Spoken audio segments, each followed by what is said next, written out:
Man, we are just hopping from one set that you had into another set that you had. Today we're talking I know. about I can't keep anything, man. talking about Wii U collectability. Welcome back to Collective Ugh. Perspective, episode 36. So I want to talk about the future, like what is the Wii U going to be collectible to people down the road? 10, 15 years, is it going to be something that I don't know, people do more than just go for an easy set, you know? Is it going to be more important than I don't know. I got a few bullet points here. So the Wii U, Yes. it's like no exclusives, right? That's the biggest thing here.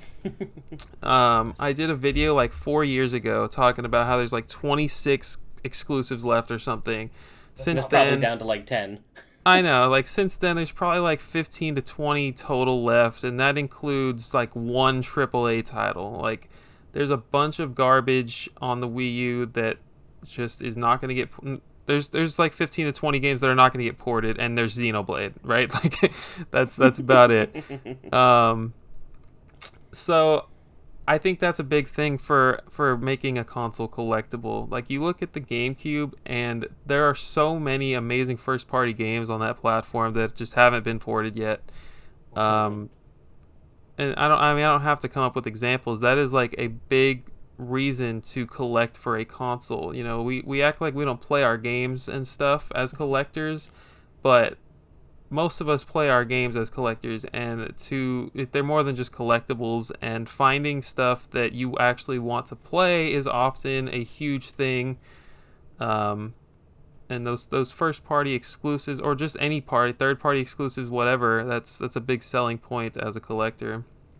And just kind of on a similar note, there's going to be ports of the Bait and Kaidos games on GameCube soon too. So I think that'll be a good litmus test to see how that may or may not affect prices. Because those Yeah. are not cheap games on the GameCube. They're not the most expensive, but they're not cheap either.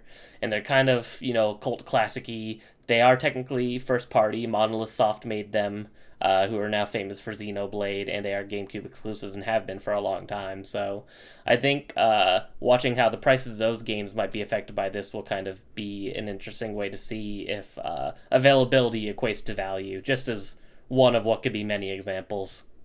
I need to do that. I need to like keep an Excel sheet of games that are about to get ported and just see what the heck happens, because I always want to like have a video or something talking about how does a reprint, I mean a remaster, affect the original cost, and I don't know the Mm-hmm. answer to that. Mm-hmm. I think I think the answer is it depends, as we might have seen so far in the past. But I think we're gonna get more and more games from that era brought forward as we already have been. So that answer might change soon. Yeah. So let's talk about the Switch ports and how that might affect the collectability. So you've got your Super Mario 3D World. It's been ported. Okay. Now, how does that? Like, well, let's look 15 years down the road. People are super into first prints. People care about having the original version of something. Um, is it going to affect it? Is it going to help the Wii U version of that game? Is it going to make it more valuable? It's the lesser version, right? It doesn't have the upgrades. It doesn't have the Bowser's Fury. What do you think about that? Um, See, and that's hard because I feel like you're right. People do care about first prints of things, but I feel like the people that care about first prints of games also care about them being sealed usually as well.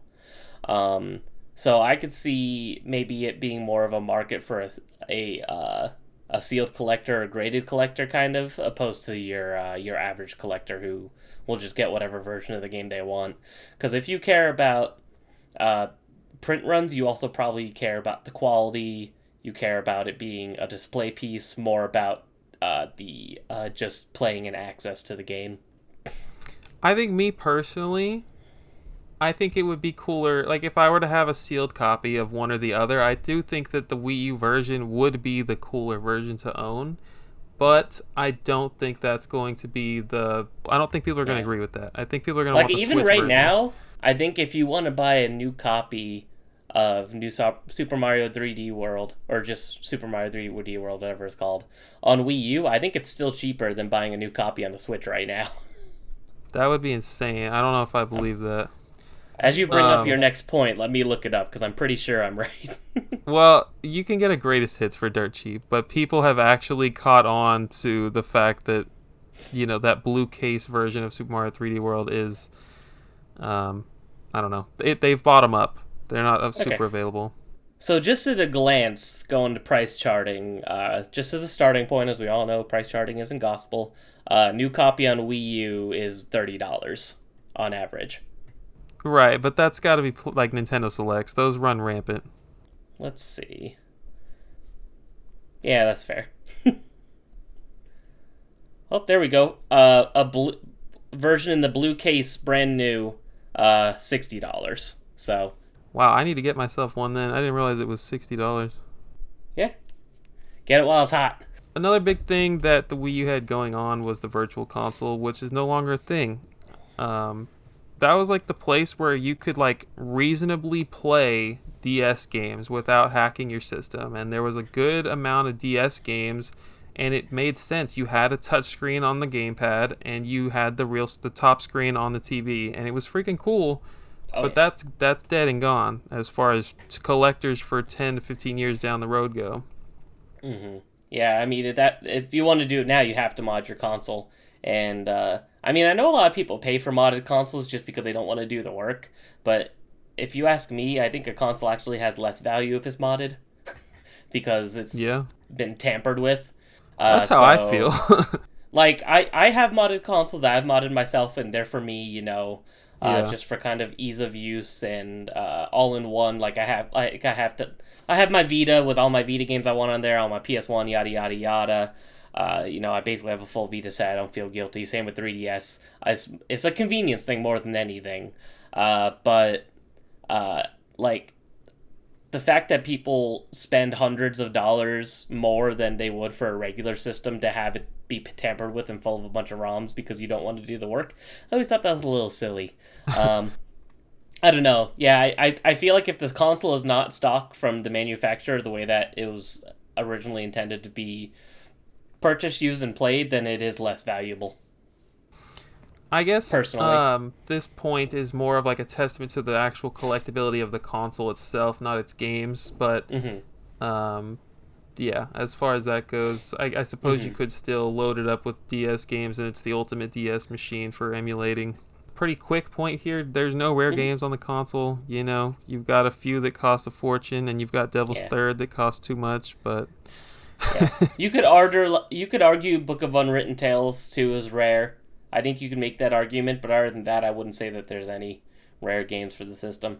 I saw Devil's Third in multiple GameStops when it came out, and I remember at the time people were shouting it being a rare game and that was impossible to find. And I literally walked into my local GameStop and bought it.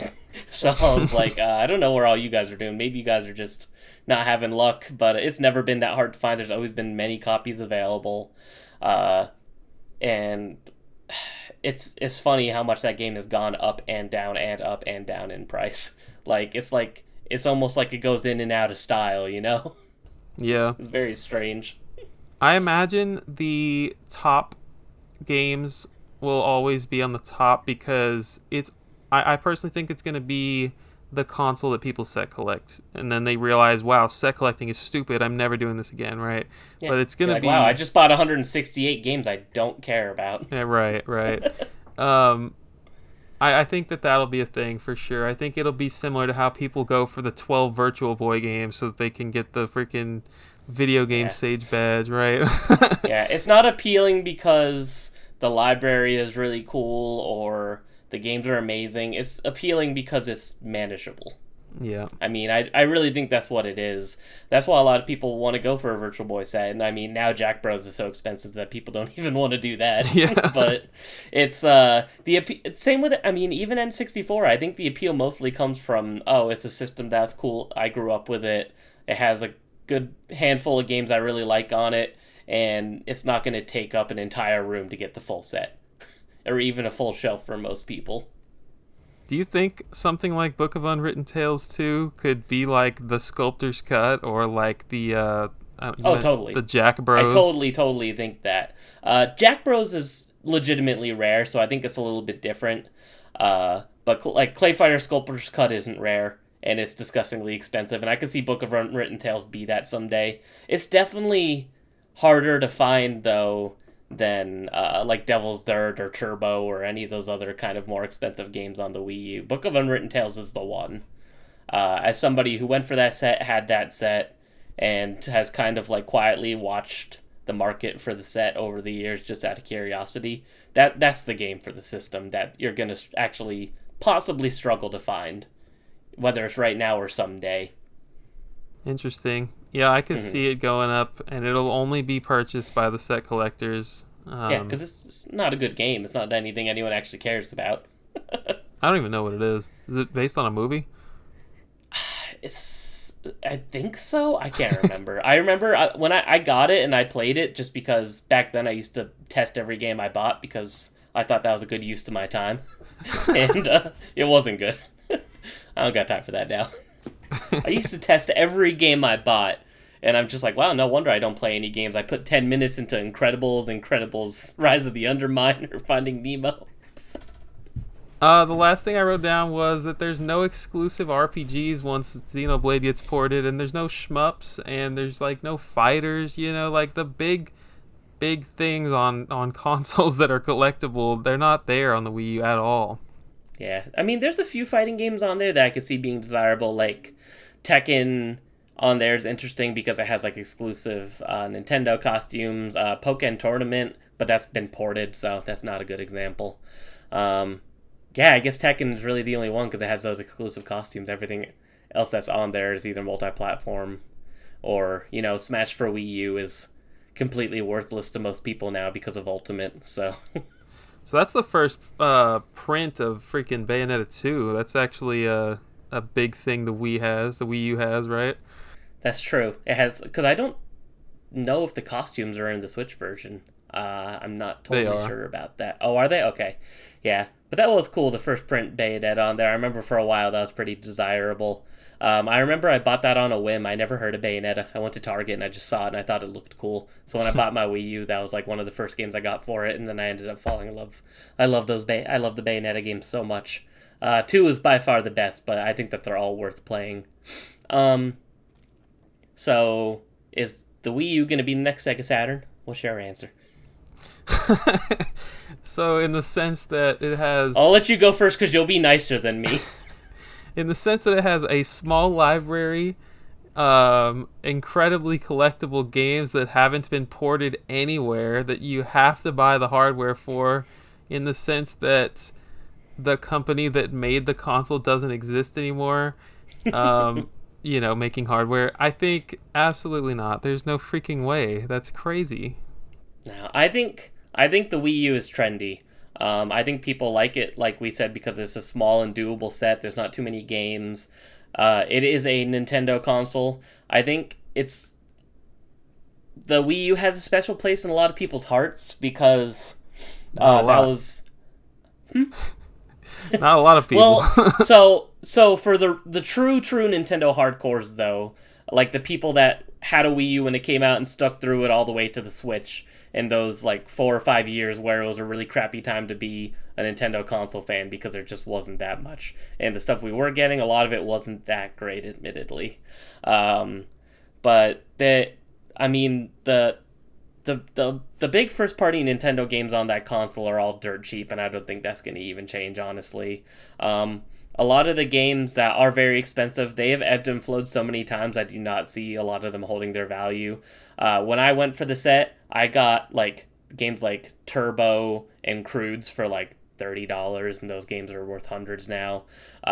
Anybody remember when Hello Kitty Cruisers was the rare game for the system you couldn't find? It was hundreds of dollars, and now that game is like, I think like $25 to $40 every day.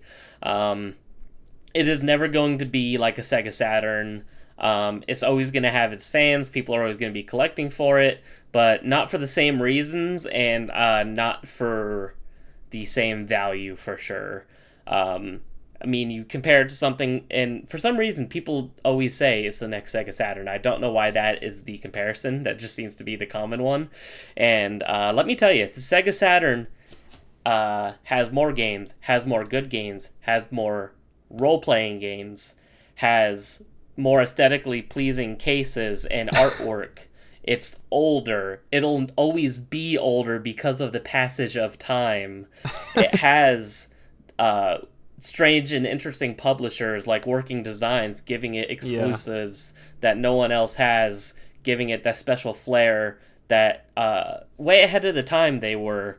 They were bringing out games that nobody wanted cared about back then that they knew were meant for collectors because they knew they were only going to get one print run because they didn't have money to print more than that. So those games are absolutely rare and hard to find. The hardware of the Wii U is portable. All of the games that were made for it can easily be ported to something else that they want to. The Sega Saturn was built on a block of garbage and is so hard to port the games on that onto anything else. And so many of those games lost the source code. So that is why you don't get ports of Sega Saturn games, because you know what? Most of the time, if you get a port of a Sega Saturn game, it's not even the Sega Saturn version. It's usually the PC version. Panzer Yeah. Dragoon on your copy of Panzer Dragoon Orta, that is the PC version. That is not the Sega Saturn version. Things like Yeah. that people don't even think about. The Sega Saturn will always be the Sega Saturn. The Wii U wants to be the Sega Saturn and never will be. And I'm not really a Wii U hater. I'm not. I had it. I got my Wii U in 2013, so a year after it came out, when everyone already knew that it was a bad investment for you personally as a gamer. I had the full set. Most of the games just on it admittedly aren't that good. And all the exclusives that are worth anything except for, your Zeldas and maybe if you're one of the few Game and Wario fans or for some reason you like Splatoon 1 more for something other than the single player campaign. Pretty much anything of value has been ported or will be ported in some way. Pretty much Xenoblade is probably the only thing left. Xenoblade Chronicles X. So I don't know. I don't think it'll ever be as big or fun or interesting as people think or want it to be. I think people want it to be more than it is because a lot of people collect for it and they want to justify their collection. There's a lot of like really cool. It's cool that there's not like 50 sports games on the console. Yeah, that is nice. That it doesn't have Um, that kind of filler, but it still has, movie garbage games. it does have a lot of So, that, a large amount. Yeah, I mean, the source code thing and the portability, I think, is the biggest thing. Like, you want to compare and contrast the Saturn to the Wii U. It's like the freaking Panzer Dragoon Saga. I'm pretty sure that source code is gone, from what I've heard, it and is. that's awful. It But breaks my heart. that's awful, but it's so cool to own that game and to play it and to have it like Yeah. that. It makes something collectible right there. That is And when awesome. you're playing a game like Panzer Dragoon Saga, or you're holding it, or you're even looking at it or reading about it, it feels like a piece of history. Like Panzer Dragoon Saga is such a unique, one of a kind game, and it's so pivotal to such a shattering moment in Sega's history. You ain't gonna get that with Game and Wario. Oh, that hasn't been ported. um, yeah. You got like Xenoblade, the Star Fox that everyone hates. You got It's Game not and good. Wario, freaking Wii Sports. Yeah. Um, Splatoon 1, Smash 4, yeah. um, uh, Yoshi's Woolly World, which is very similar to Crafted World, but Well, it's on I 3DS. that's true too. You know what? Yeah, so it's not even an exclusive. It's the same game on 3DS. So, and actually, it's better on 3DS because it has the Poochie stuff. So, Yeah. Um. Yeah, I love the Wii U. I really do. I played it like 2 days ago. But it's just not your gonna favorite be a game of all collectible time is a console. Wii U game. That's right. That's right. um. Anything else I want to say about that console? I don't think it's gonna be collectible. Is it? What's your final verdict? I think it'll be as collectible as any other Nintendo console can be. I mean, it's always gonna have its fans because it's Nintendo. But it's not ever gonna be one of those disgustingly high value consoles like a Saturn or even what the Dreamcast has become in more recent years or anything like that. I think the big notes are, if you were looking for something that you should own, I guess, I would say if you would like to have the first release of games, then yeah, go get the 3D World. Go get the Splatoon. Splatoon's a big perk, I think, because it's a brand new IP that's going to continue to be incredibly successful. And its single player campaign is exclusive to that version, and it's different. That's true. So, and it's better than the single player in Splatoon 2. So, I would say that's a very cheap thing that should be on your shelf. That's like kind of collectible. It's like $10. It's super cheap. And also Bayonetta 2, first released on the Wii U before it released on any other platform. I think that's a big perk for the Wii U as well. You can play it with the stylus on the Wii U gamepad if you hate yourself. So can you really? Yes, it's the worst control scheme in the world, but it's an option. I don't have that, but I would like to have that with the bonus Bayonetta 1 disc. I need to prioritize that. I feel like every episode I teach you something super useless that gets you excited, and I love that about our friendship. All we're doing is teaching people useless junk on this show. That's what I'm best at. That's what I was born to do. Anything else, Craig? No. If you love your Wii U, I'm happy for you. Just don't use it as an investment. Thanks for watching episode 36. Don't collect Wii U, and we'll see you guys in August. Collect whatever you want. Be nice.